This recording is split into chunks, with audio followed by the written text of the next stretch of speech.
Hello សួស្តីបងប្អូនទាំងអស់គ្នាកន្លែងនេះគឺជាផ្សារបោះដុំមួយទឹកពាក់ព័ន្ធជាមួយនឹងកាមេរ៉ាជាមួយនឹងភ្លើងជាមួយនឹង accessory ផ្សេងៗដូចជាអីហ្នឹងនៅក្នុងផ្សារហ្នឹងទាំងអស់កាមេរ៉ាភ្លើង solar speaker LED អីហ្នឹងអានេះអាភ្លើងគេ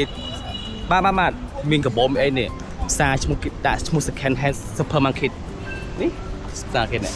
ហើយចំពោះនៅក្នុងផ្សារហ្នឹងគេលក់ចម្រោះហ្មងគេមានលក់ដូចជាវ៉ាលីកាមេរ៉ាស្ពីកាមេរ៉ាអីសុបគ្រប់បែបយ៉ាងឲ្យតែពាក់ព័ន្ធជាមួយនឹងកាមេរ៉ាហើយជាមួយនឹងគ្រឿងទូរស័ព្ទដែលបងប្អូនខ្មែរយើងដែលគេទិញអញ្ចឹងណាហើយនៅហ្នឹងគឺអាគ្រឿងអ៊ីសេភ្លើងអ៊ីសេអេក្រង់សបកទូរស័ព្ទនិយាយរួមទៅគឺច្រើនមែនទែន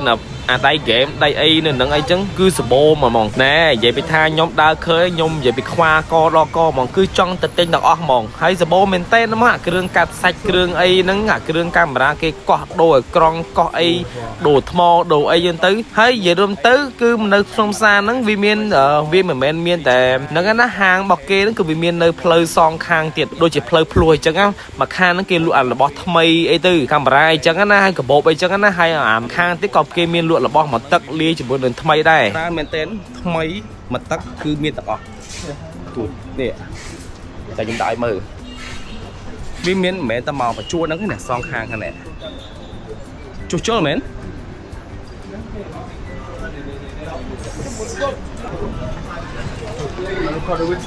បាទអានេះមកដុំសាតំណើបគេហើយសិតតែជន់ជាស្បែកខ្មៅនេះវាមានកាសមានអីអត់ទេ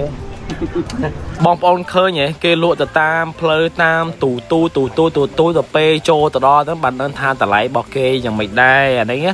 នេះចឹងបើយើងចង់ចូលយើងចូលយកអាវ៉ាន់ណាដែលយើងត្រូវការអីទៅបានហើយដូចជាកាមេរ៉ាដូចជាវត្ថុអនុស្សាវរីយ៍ដូចជាមិនមែនវត្ថុអនុស្សាវរីយ៍ទេដូចជាកាបូបដូចជាអីយើងទៅអានេះយើងចូលចឹងណាបើសិនយើងត្រូវការនៅហ្នឹងភាគចឹងគេលក់បោះដុំ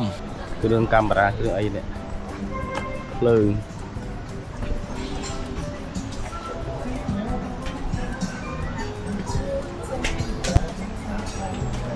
អានេះពេលដែលខ្ញុំដើរចូលអាម៉ូតូគេហ្នឹងសិតតែគេលក់គ្រឿងជាមួយនឹងទូរស័ព្ទអត់ដឹងគេលក់អីខ្លះទេដឹងថាគេលក់ជាមួយនឹងគ្រឿងទូរស័ព្ទកាប់សាច់កាប់អីយើងទៅអាហ្នឹងសម្រាប់អ្នកដែលបងប្អូនរស់ស៊ីនៅស្រុកខ្មែរយើងគឺមករោផ្សារហ្នឹងគឺត្រូវយកហ្មងអធិស្ឋានម្ដងទៀតបងប្អូនដោយសារតែកន្លែងហ្នឹងគឺអត់ឲ្យយើងថតជាមួយនឹងតូបហាងគេអញ៉ៃបានទេខ្ញុំនិយាយរួមទៅគឺខ្ញុំបង្ហាញបានតែប៉ុណ្្នឹងទេនេះវ៉ាលីបាឡាំងអីនេះកបោកអានេះហាងវ៉ាលីសុតណយហ្នឹងហើយវ៉ាលីគេដាក់លក់មើលទៅពីសម្រាប់ផ្សារនេះគឺភាគច្រើនគឺសម្បូរជន់ជាស្បែកខ្មៅខ្ញុំចូលមិញគាត់លើកាមេរ៉ាមកម៉ែមើលមុខខ្ញុំដល់កហើយនេះហាងចេះយើងដាក់កាមេរ៉ាឲ្យថតអីគឺអត់ស្អីទេនិយាយរួមទៅសម្រាប់ជនជាតិស្បែកខ្មៅគាត់មកនេះគឺយកទូរស័ព្ទយកទៅលក់អីនៅស្រុករបស់គាត់ហើយសូម្បីតែខ្មែរយើងក៏នៅយកនៅដែរភាគច្រើនគឺកន្លែងហ្នឹងគឺកន្លែងដែលអាវ៉ាន់មកទឹកលក់ទៅចេញទៅគ្រប់ប្រទេសតែម្ដងមិនថាប្រទេសណាគឺសម្បូរមែនតើហ្មងគាត់ថាមិនខ្ញុំអត់បានថយឲ្យមើលទេក្តៅណាស់មក2ថ្ងៃអត់ក្តៅមកក្តៅថ្ងៃទី3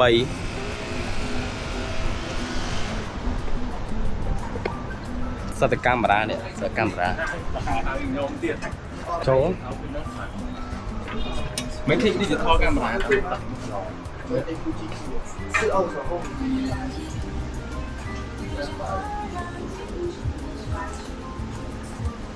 តែយើងអបកាមេរ៉ា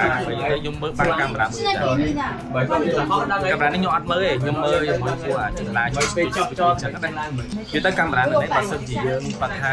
វាធូរជាងនៅស្រុកខ្មែរយើងនិយាយសិនជាធូរអីប្រហែលនេះគាត់ថាបានរបស់ច្រើនដែរនេះឥឡូវពួកខ្ញុំបានចេញពីប្លុកកន្លែងលក់កាមេរ៉ាហ្នឹងហើយឥឡូវខ្ញុំចេញទៅមួយកន្លែងទៀតឥឡូវខ្ញុំបានមកដល់មួយកន្លែងទៀតហើយកន្លែងផ្សារទំនើបបោះដុំ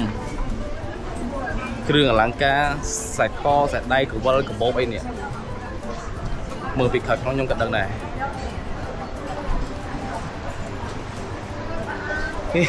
គេមើលមិនទាញកាមេរ៉ាថតសោះនេះកបោបចាក់កបោបអីនេះគឺសម្បូរមែនតើនេះហើយនេះហ្នឹងខ្សែកបែបប្រាំងមើលរបស់គេនេះអានេះវាចង់ស្តៀងអូស័យតិចអីតិចខ្ញុំមានអារម្មណ៍ថាអាកន្លែងលក់នេះដូចជាផ្សារអូស័យមិនទេមើលទៅដូចមានអារម្មណ៍ថា ខ្លួនឯងដូចជាមិននៅចិនសោះជាធម្មតាណាផ្សារបោះដុំនៅពេលដែលយើងចង់ទិញអាវ៉ាន់រីគេក៏ជាលក់ថ្លៃឯនៅហ្នឹងគេផ្ដោតតែយើងទិញចាប់ពី10ឡើង20ឡើង30ឡើងទៅអាហ្នឹងគេគិតតម្លៃផ្សេងហើយអាវ៉ាន់របស់គេហ្នឹងគឺជាអាវ៉ាន់កូពីអាបតង់សឡាប៊ូប៊ូអីជាមួយបតង់ផ្សោអីផ្សេងអញ្ចឹងណាឃើញម៉ូតគឺស្អាតមែនតើពេលច្រើនអាបតង់សនេះគឺខ្ញុំឃើញនៅក្នុងអាកន្លែងម៉ាត់2005ហ៎រួចហើយពួកខ្ញុំក៏បានចេញពីកន្លែងហ្នឹងទៅមួយកន្លែងទៀតដើម្បីយើងចាយលុយទិញកៅអៅម្ដងកន្លែងហ្នឹងគឺមិនមែនកន្លែងបោះដុំទេដល់កន្លែងយើងចាយលុយទៀតហើយនេះឡៃលក់សម្ភារៈឡៃដាក់អាវម៉ានីកាំងម៉ានីអីអានេះកៅអៅសងខាង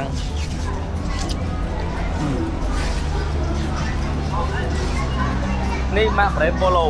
អាតាមនេះស្អាត180យន់ហែនសាមហ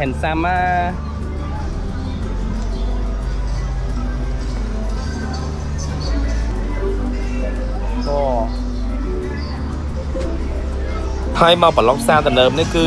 ជាកន្លែងដែលលក់កៅអៅ local វាមានជាលក្ខណៈដើរលក់តាមផ្លូវតាមម៉ាត់អីទេអានេះគឺជាលក្ខណៈដើរតាមហាងរបស់គេហើយកៅអៅរបស់គេមួយគឺជាប្រភេទកៅអៅសាច់ចំណាត់ល្អកៅអៅមិញចូលមើលមកមួយតែ$20 100យន់ជាង129យន់អញ្ចឹងវា$120គឺរៀងក្រែដែរអញ្ចឹងយើងដើររមើលអីបន្ថែមទៀតសិនអានេះយើងចូលដល់កន្លែងផ្សារទៀតហើយមើលម៉ូតរបស់គេស្អាតហ្នឹងណាមាននិយាយទៅតម្លៃកៅអៅ quality របស់គេទាំងអែមដែរវាមានថោកមានថ្លៃទៅតាមហ្នឹងនេះមើលម៉ូតរបស់គេហ៊ានសម្រាប់អ្នកលេងខ្លួនតាមរដូវកាលសម្រាប់នៅចិនគេលក់កៅអៅតាមប្រភេទរដូវកាលរបស់គេ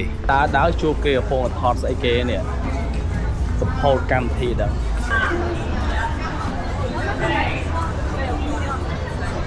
អូគឺសម្ពោធកៅអៅក្រុមហ៊ុនគេទិញបានមកថងដែរនេះលើដើរទៅវិញ